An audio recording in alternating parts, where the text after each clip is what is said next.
वचन बड़े हैं, सीना तान गए इश्क गड़े हैं। जहाँ बसता है अपना भारत उस पगडंडी साथ चले। चलो गाँव चले, चलो गाँव चले, चलो गाँव चले, चलो गाँव चले, चलो गाँव चले, गाँव चले, चलो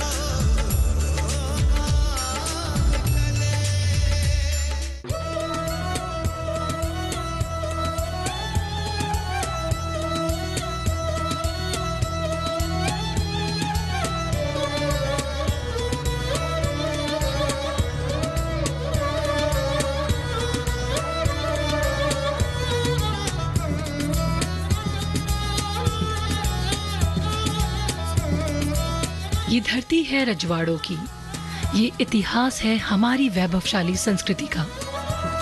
ये धरा है राजस्थान री, जहां बसी है शौर्य गाथा हिंदुस्तान की। भारत के सबसे खूबसूरत राज्यों में शुमार राजस्थान की हम जैसे ही कल्पना करते हैं, हमें वहां चारों तरफ फैली सभ्यता और समृद्ध वास्तुकला से निर्मित किले और महल नजर आते हैं। फिर चाहे यहाँ का लोक नृत्य हो, यहाँ के लोगों की जीवन शैली या फिर यहाँ का इतिहास, कण कण में बसी है कला संस्कृति की महक। और इसी महक को महसूस करने मेरे आज के इस सफर में हम आ पहुँचे हैं भारत के सबसे प्राचीन नगरी पुष्कर में। पुष्कर राजस्थान के अजमेर जिले में मौजूद एक खूबसूरत शहर है, जिसे रोज गार्डन ऑफ राजस्थान के नाम से भी जाना जाता है। पुष्कर राजस्थान का एक विख्यात तीर्थ स्थान भी है, जहां ब्रह्मा जी का एकमात्र मंदिर स्थित है। राजस्थान का मेरा ये सफर बहुत अमेजिंग होने वाला है।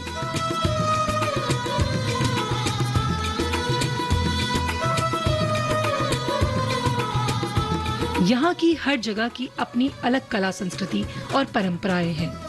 और सबसे बड़ी बात कि अभी भी यहाँ की हवाओं में वही रंग घुला हुआ है।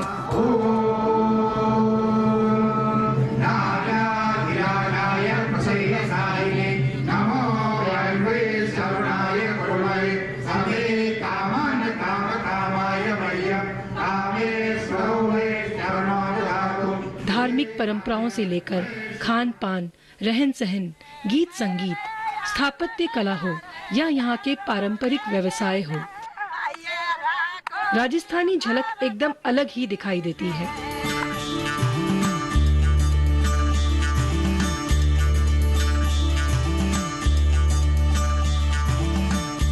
तो चलिए देखते हैं कि क्या क्या खास सरप्राइजेस छुपे हैं हमारे इस सफर में।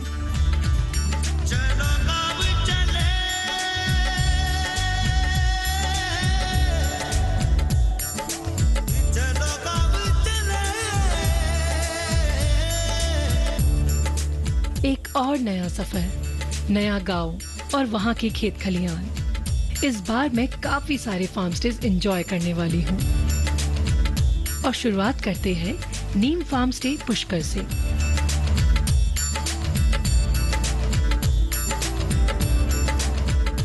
और मुझे पक्का यकीन है कि यहाँ भी आपको जरूर कुछ नया, कुछ इनोवेटिव देखने को मिलेगा, क्योंकि इस जगह को भी एग्रो टूरिज्म डेस्टिनेशन के फार्म में डेवलप किया गया है। तो अब हम यहाँ के रूम में थोड़ा रेस्ट कर लेते हैं और फिर कल पूरे फार्म को एक्सप्लोर करेंगे।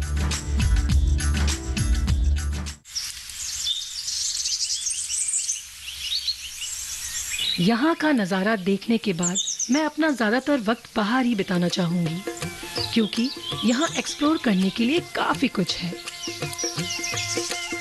सुबह की ठंडी हवा, चारों तरफ से अरावली की पहाड़ियों से घिरे इस फार्म की खूबसूरती ऐसी दिखाई देती है मानो आप नेचर की गोद में बैठकर यहाँ हो रही खेती और ग्रामीण जीवन को जैसे किसी ने कैनवास पर उतार दिया हो।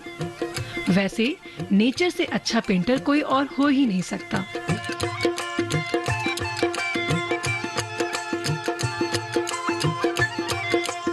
आज के इस सफर में हम राजस्थान की नगरी पुष्कर में आ गए हैं और यहाँ का फार्म स्टे जिस तरह एग्रो टूरिज्म को सपोर्ट कर रहा है उसकी बात ही निराली है। चारों तरफ अरावली श्रृंखला, जब लोग यहाँ आकर स्टे करते हैं तो उन्हें ये नज़ारा बहुत ही खूबसूरत लगता है और उनके दिल के करीब हो जाता है। और आपको पता है ये अरावली की जो पर्वत श्रृंखला है ये संसार की सबसे पुरानी पर्वत श्रृंखला है। तो आइए इस ट्रिप में एंजॉय करते हैं इस खूबसूरती को और साथ के साथ खेती के साथ यहाँ के टूरिज्म को भी बहुत ही अच्छे से देखते हैं।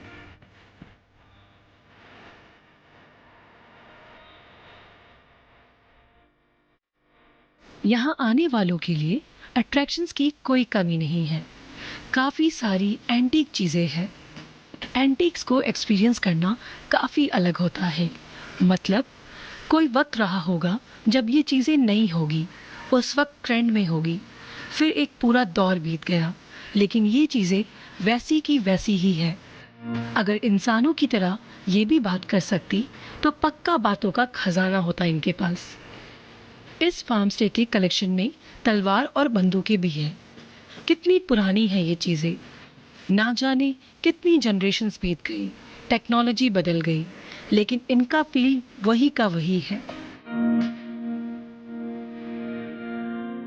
पूरे साल यहाँ चारों तरफ कई तरह की खेती होती है। इस वक्त यहाँ आंवला उगाया जा रहा है। आंवला विटामिन सी से भरपूर, हाँ टेस्ट में खट्टा जरूर होता है, लेकिन जैसी जिंदगी में खट्टे मीठे पलों का कॉम्बिनेशन चलता रहता है, ठीक उसी तरह ही खाने में भी आंवला एक फ्लेवर ऐड करता है। अगर मिठास की बात करें तो आंवले का मुरब्बा, आंवला कैंडी बनाई जाती है। इसका अचार और सब्जी भी बनाई जाती है और डॉक्टर्स बताते हैं आई साइट के लिए आंवला बेस्ट है। और फार्म के इस एरिया में होती है मूंगफली की खेती।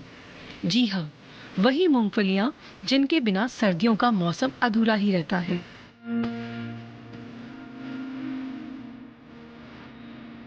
मूंगफली भारत की महत्वपूर्ण तिलहनी फसलों में से एक है।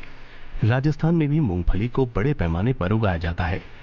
सूर्य की अधिक रोशनी और उच्च तापमान मूंगफली के पौधे की बढ़त के लिए अनुकूल माने जाते हैं।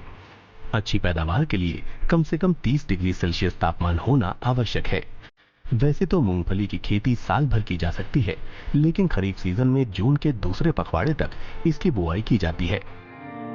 मूंगफली में calcium, protein, vitamin E, iron और जिंक भरपूर मात्रा में होते हैं, जिससे व्यक्ति न सिर्फ बीमारी से महफूज रह सकता है, बल्कि इसके सेवन से कुपोषण जैसी समस्या पर भी लगाम लगाई जा सकती है। कहा जाता है कि सर्दियों में रोजाना 100 ग्राम मूंगफली खाना सेहत के लिए फायदेमंद होता है।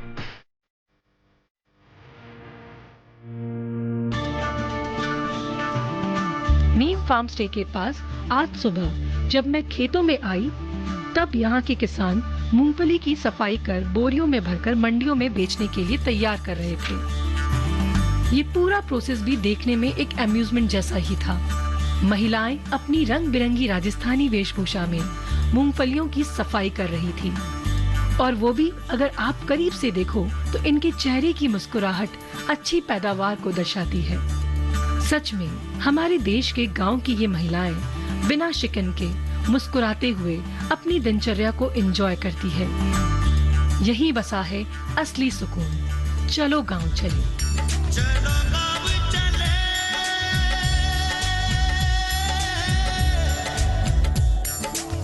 चलो गाँव चले, चलो गाँव चले।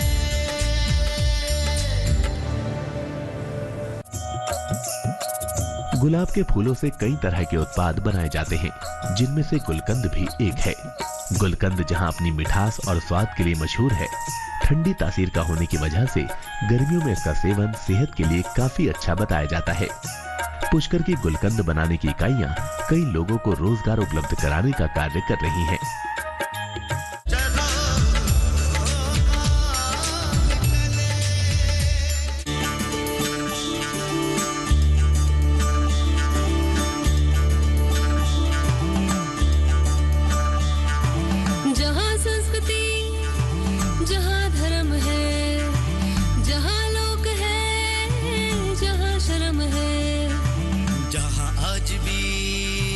वचन बड़े हैं सीना तान गए किशक गड़े हैं जहां बसता है अपना भारत उस पगडंडी साथ चले चलो गांव चले चलो गांव चले चलो गांव चले चलो गांव चले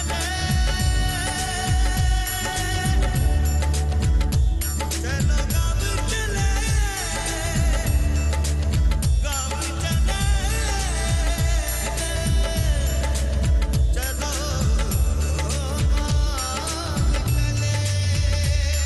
रूपाल जहाँ पे जहाँ अथाई आंगन में जहाँ अम्मा ताई काका बाबा बैठे दुआरे वो धरती तेरी राह निहारे धरती तेरी राह निहारे जहाँ प्रकृति खिली खिली है धरा जहाँ पे हरी भरी है जहाँ हृदय में बसा है भारत जहाँ विकास की डोर बंधी है जहाँ बसता है अपना भारत उस पगडंडी साथ चले चलो गांव चले चलो गांव चले चलो गांव चले चलो गांव चले चलो गांव चले चलो गांव चले चलो गांव चले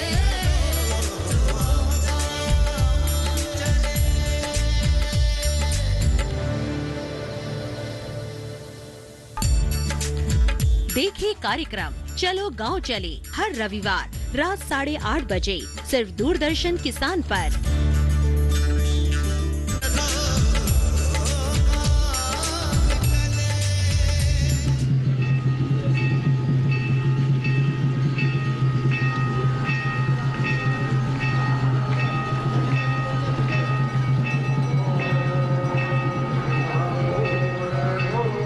पुष्कर का ब्रह्म टेम्पल पूरे वर्ल्ड में भगवान ब्रह्मा जी का एकमात्र मंदिर है। यही यहाँ के 52 घाटों से सजे पवित्र पुष्कर सरोवर की भी विशेष मान्यता है। बताते हैं कि भगवान ब्रह्मा के हाथ से यहाँ एक कमल का फूल गिरा था, जिसके बाद इस जगह पर पवित्र पुष्कर सरोवर की उत्पत्ति हुई। मान्यता है कि इस सरोवर में स्नान करने से मोक्ष की प्राप्ति होती है।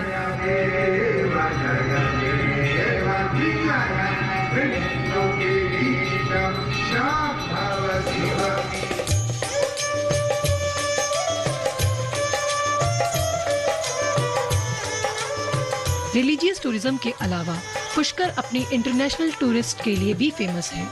साल भर यहाँ पूरी दुनिया से आने वाले सैलानी देखे जा सकते हैं। वैसे उनके लिए पुष्कर में लगने वाला पुष्कर मेला भी पॉइंट ऑफ अट्रैक्शन होता है, जहाँ राजस्थानी कला संस्कृति की झलक देखी जा सकती है।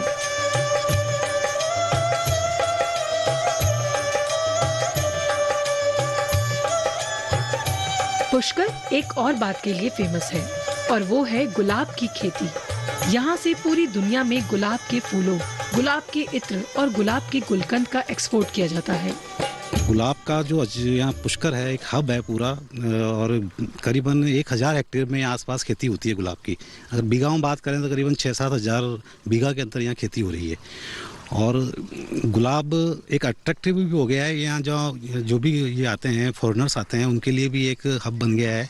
और होटल्स का एक बहुत अच्छा यहाँ पर स्कोप हो गया है, क्योंकि गुलाब से यहाँ का जो एटमॉस्फेयर है एक अच्छा हो जाता है। और यहाँ की जो ठंडक है, यहाँ ठंडक भी बहुत रहती है। जैसे ही हम अजमेर से पुष्कर में एंटर करते हैं तो अपने आप ही मालूम पड़ जाता है कि हम पुष्कर में एंटर हो गए। फार्मर्स को ये बहुत अच्छा सपोर्ट कर रहा है, क्योंकि एक तो क्या है, गुलाब की और ये दूसरे फ्लावर्स हैं यहाँ बहुत ज़्यादा हो रहे हैं। गुलाब ही नहीं, दूसरे जैसे अपन ग्लेडियोस की बात करें या क्राइसैंथेमम की बात करें, या अपन जो है हजारा जो उसको बोलते हैं मैरीगोल्ड है, ये भी बहुत मात्रा में यहाँ होता है। तो फ्लावर्स में ये तीनों तरह के फ्लावर्स भी बहुत हो रहे हैं और गुलाब भी बहुत होती है। तो ये सारे एक ऐसा मतलब लोकेशन हो जाती है यहाँ देखने की। हर किसान यहाँ पर करीबन जिसके अगर 10 बीघा ज़मीन भी है तो वो करीबन 8 बीघा में गुलाब की और ये दूसरे फूलों की खेती करता है। गुलाब की खेती पर उद्यान विभाग की तरफ से किसानों को अनुदान दिया जाता है। और जो भी बड़े किसान हैं, जो जैसे बड़े किसान का मतलब जो सामान्य किसानों में आते हैं जिसके 12.5 बीघा से ज़्यादा ज़मीन है, उनको उद्यान विभाग की तरफ से 10,000 रुपये प्रति हेक्टेयर के हिसाब से सब्सिडी मिलती है हमारे विभाग से। और जो छोटे किसान हैं जो 12.5 बीघा से कम जिनकी लैंड आती है, उसमें कोई गुलाब की खेती कर रहा है या दूसरे फ्लावर्स की भी खेती करता है, तो उनको 16,000 रुपये पर हेक्टेयर के हिसाब से हर किसान को सब्सिडी मिलती है। और एक किसान को करीबन 2 हेक्टेयर तक हम सब्सिडी देते हैं।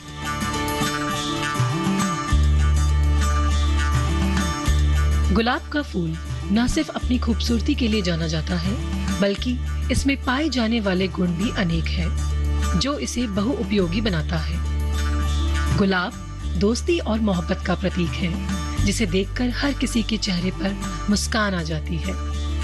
पुष्कर नगरी में गुलाब के बहुत सारे बाग हैं, जो इस जगह की खूबसूरती में चार चांद लगा देते हैं। चलिए देखते हैं कैसे होती है गुलाब की खेती और कैसे बनता है हेल्दी गुलकंद।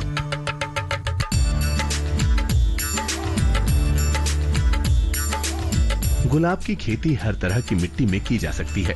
गुलाब के पौधों को पर्याप्त धूप की जरूरत होती है। इनकी क्यारियों में ड्रिप इरिगेशन की मदद से निरंतर पानी दिया जाता है। साथ ही साथ समय समय पर गुलाब के पौधों की कटाई छटाई करते रहने से इनकी पैदावार में वृद्धि होती है। गुलाब की खेती के लिए, गुलाब के पौधे लगाने के लिए सबसे उपयुक्त समय नवंबर दिसंबर होता है। उसके अलावा 1 महीना छोड़ के फिर फरवरी और मार्च के अंदर भी गुलाब के पौधे लगाए जाते हैं। गुलाब के पौधे लगाने के लिए सबसे उत्तम मिट्टी है, बालू मिट्टी उत्तम होती है, मुलायम मिट्टी होती है। उसके अंदर ये आपके मतलब एक लाइन से दूसरी लाइन के बीच में 5 फीट की दूरी रहती है और एक पौधे से दूसरे पौधे के बीच में 2 फुट के बीच में गैप रहता है। 2 फुट के अंतराल आप ये गुलाब के पौधे लगाए जा सकते हैं। पुष्कर का जो जलवायु और जो ज़मीन है वो गुलाब की खेती के लिए बहुत उचित मतलब अच्छी है। यहाँ पे पुष्कर में सबसे ज़्यादा बालू मिट्टी है और बालू मिट्टी के पश्चात पानी भी मीठा है। इस मीठे पानी में और बालू मिट्टी में गुलाब का जो ग्रोथ है वो पैदावार बहुत अच्छी आती है। सबसे पहले तो गुलाब में जो पानी की सिंचाई का ध्यान रखना है, तो वो पानी की थोड़ी आवश्यकता ज़्यादा रहती है। हर 3 दिन में 2 दिन में छोड़ के पानी देना पड़ता है। और खाद के लिए बात करें अपन तो खाद में इसमें बकरी की खाद और ये जो वर्मी कंपोस्ट बहुत उपयोग है इसके लिए। पुष्कर के गुलाब में जो है सबसे ज़्यादा जो उपयोग होता है वो गुलकंद का होता है। उसके अलावा यहाँ गुलाब का शरबत बनता है, गुलाब का जल बनता है और कुछ लोग गुलाब का परफ्यूम भी बनाते हैं। पैदावार मतलब अच्छी हो और मार्केट वैल्यू अच्छी मिल रही है तो कम से कम प्रति बीघा 2 लाख रुपए बीघा तक एवरेज पैदावार आ जाती है। गुलाब के फूलों से कई तरह के उत्पाद बनाए जाते हैं, जिनमें से गुलकंद भी एक है। गुलकंद जहां अपनी मिठास और स्वाद के लिए मशहूर है, ठंडी तासीर का होने की वजह से गर्मियों में इसका सेवन सेहत के लिए काफी अच्छा बताया जाता है। पुष्कर की गुलकंद बनाने की इकाइयां कई लोगों को रोजगार उपलब्ध कराने का कार्य कर रही हैं। आमतौर पर गुलकंद बनाने के लिए गुलाब की पंखुड़ियों को साफ करके छाया में सुखाया जाता है। इसके बाद शक्कर का पाक तैयार करके इसमें इलायची, सौंठ वगैरह मिलाकर धीमी आंच पर गर्म किया जाता है। पुष्कर में लंबे समय से ये काम हो रहा है। यहाँ तैयार होने वाले गुलकंद की क्वालिटी अच्छी होने के कारण पूरी दुनिया में यहाँ से गुलकंद भेजा जाता है। किसान लोगों ने जब स्टार्ट किया इसको अभी, तो ये क्या किसानों से हम लाके इस पौधों को यहाँ पंखुड़ी वगैरह को लाके और अलग अलग पेटल्स करते हैं और इसको शुगर में ऐड करके और इसका 1 महीने के लिए हम स्टोरेज करते हैं। उसके बाद ये गुलकंद जो पिंक कलर का होता है पेटल्स, वो ब्राउन कलर में हो जाता है। ब्राउन कलर होने के बाद उसका गुलकंद बन जाता है। ये इसका बाय प्रोडक्ट जैसे रोज़ वाटर हुआ जो आँखों के उपयोग के लिए आता है, और अगरबत्ती जो अपन सुबह लगाते हैं वो अगरबत्ती मंदिर वगैरह में अभी इसका ही ज़्यादा इसमें चल रहा है। उसमें ये होता है कि इसका जो पेटल्स जो डंकल्स निकालते हैं हम इसका, वो डंकल निकालने के बाद इसका ड्राइव करके और इसका पेस्ट बना के उसका अगरबत्ती बनने लग गई है। 6 मंथ आप स्टोरेज कर सकते हो इसका बनने के बाद। सब्सिडी वगैरह में इसमें अच्छी मिलती है, जैसे खादी का और एग्रीकल्चर का इसमें एक प्लान है, उसमें हमारे को अच्छा यूनिट लगाने में अच्छा इसका सहयोग मिलता है मैम। जो सब्सिडी वगैरह छूटता है इसमें बहुत। गुलकंद अधिकतर तो पहले पान में यूज़ होता था, लेकिन अब कुछ टाइम से अभी इसको अदर चीज़ों में यूज़ करने लग गए, जैसे रोज़ गुलकंद, ये अपना आइसक्रीम होता है उसमें यूज़ करने लग गए, उसके बाद मिठाई में यूज़ होने लग गया, उसके बाद ये शेक वगैरह होता है उसमें यूज़ होने लग गया।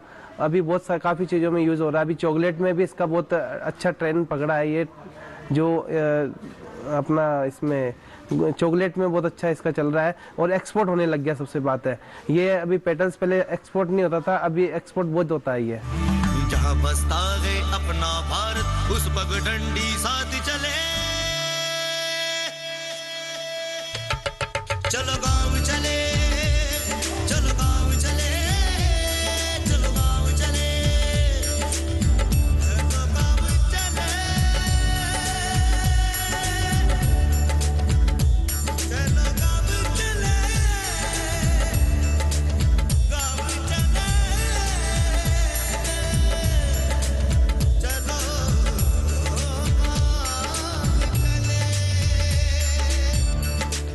और अब हम गांव से निकलकर मेन पुष्कर की तरफ चलते हैं। पुष्कर घाट पर शाम के वक्त सनसेट पॉइंट पर यहाँ आने वाले टूरिस्ट की भीड़ लगी रहती है। यहाँ पर हो रही कल्चरल एक्टिविटीज सबका मन मोह लेती है। हमारे देश की संस्कृति को पश्चिमी देशों से आने वाले सैलानी भी बहुत ही खूबसूरती के साथ अपना रहे हैं और राजस्थान की कला के रंगों में खुद को ढाल रहे हैं।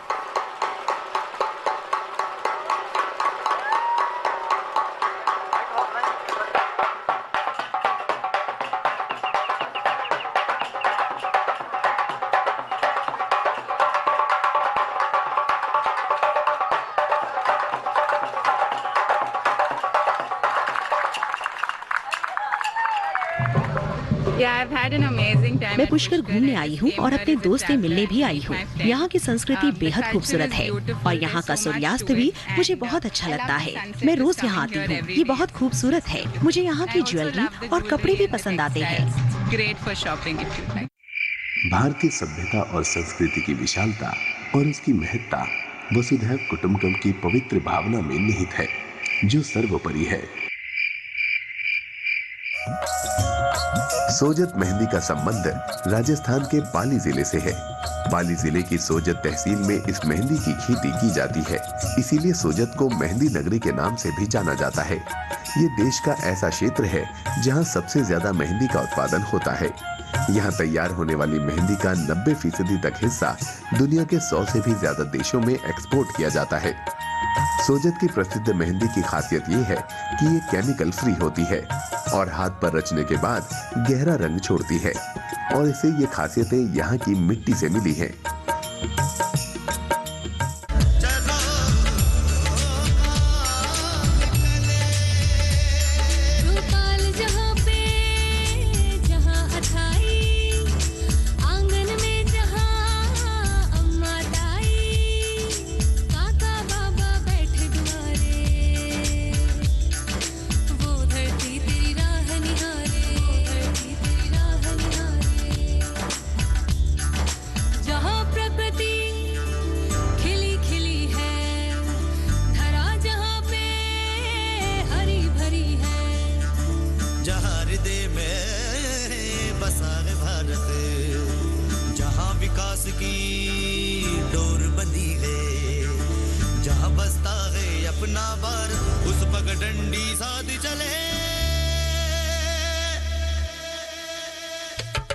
चलो गाँव चले,